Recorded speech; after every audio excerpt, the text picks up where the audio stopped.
A Polícia Civil de Minas Gerais vai investigar as causas do acidente com o ônibus que matou 7 torcedores do Corinthians e deixou outros 36 feridos. O veículo capotou na madrugada, ontem de madrugada, na rodovia Fernão Dias, entre Brumadinho e Igarapé.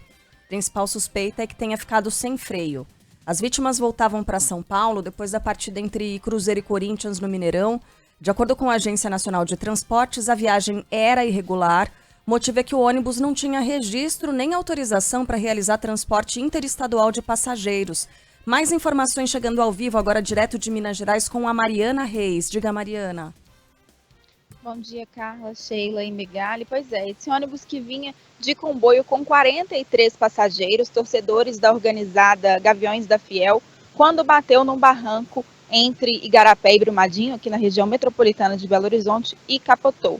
7 pessoas morreram no local do acidente, algumas outras recusaram atendimento médico. Ao todo, a gente teve 27 feridos que foram socorridos, levados para hospitais de Belo Horizonte, também na região metropolitana. Eu falo agora aqui do Hospital Regional de Betim, para onde foram trazidas o maior número de vítimas, 25 feridos foram remanejados aqui entre os hospitais de Betim. Agora, de acordo com a última atualização da Prefeitura, houve aí até ontem à noite 17 altas dessas 25.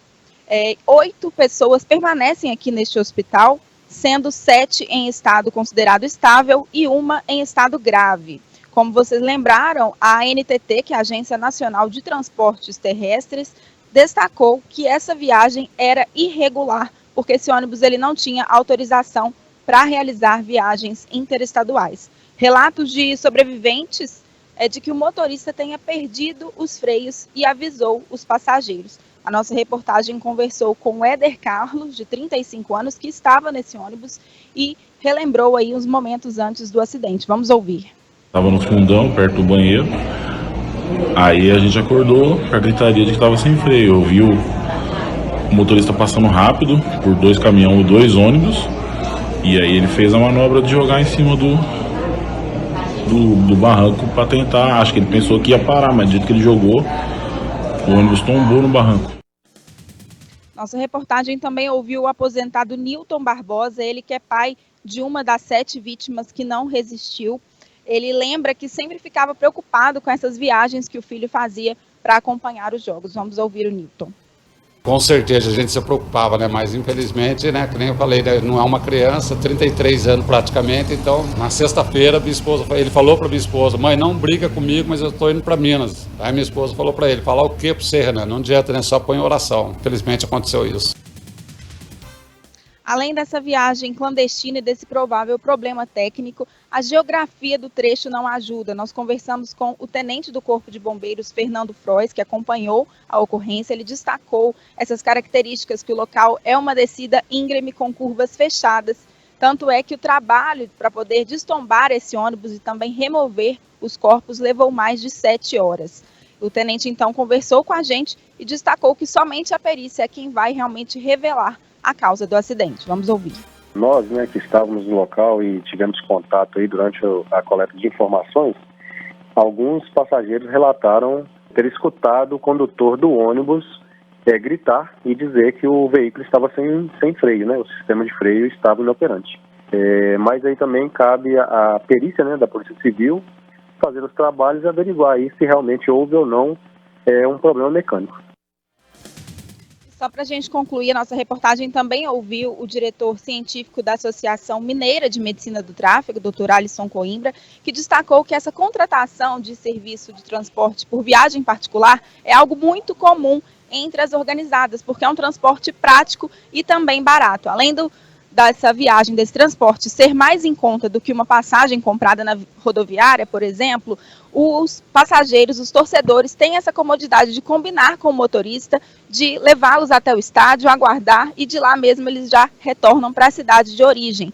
Mas essas cidades, esse tipo de viagem realmente corre esse risco, e ele ressalta aí, então, a necessidade de consultar a ANTT para verificar se a viagem está regular, se é uma viagem licenciada, como parece que não foi então, como a ANTT já confirmou, não foi o caso desta viagem. A gente tenta contato desde ontem com a CFV Martins Transportes, que é a empresa responsável por este transporte, mas a gente até o momento não conseguiu retorno e seguimos aqui então aguardando mais atualizações sobre essas vítimas. O IML comunicou que ainda na noite de ontem, os 7 corpos das vítimas levadas para lá já foram liberados. Eu vou trazer aqui agora os nomes.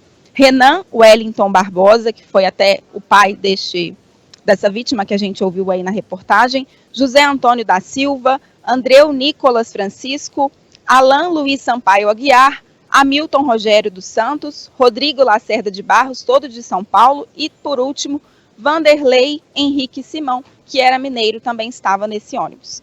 Aqui em Betim, na região metropolitana de Belo Horizonte, o céu é nublado, os termômetros marcam 16 graus. Obrigada, Mariana, pelas informações. Bom trabalho por aí. Mariana vai seguir acompanhando esse assunto, é claro, havendo novidade, espaço aberto para ela. Sobre todas essas informações, a gente reforça aqui a importância do transporte regular, né? Porque o que é mais barato pode muitas vezes custar caríssimo, custar vidas, como nesse caso aqui. O transporte de passageiros é coisa séria, precisa ser encarado assim. Empresas regulares pagam impostos, passam por vistorias constantes, respondem a uma série de critérios de segurança, às vezes da garagem mesmo. Tem um amassadinho no ônibus, já não tem autorização de saída, de partir para uma viagem, e precisa ser assim mesmo. Está transportando gente, está transportando vida, é coisa séria.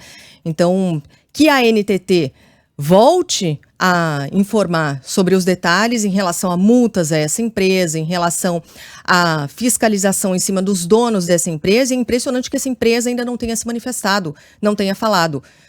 Já está configurado o transporte irregular de passageiros, porque não havia essa autorização formal, mas a gente precisa ir além. Primeiro, aguardar o trabalho final da perícia, mas também saber dessa empresa e punições, responsabilização em cima dessa empresa.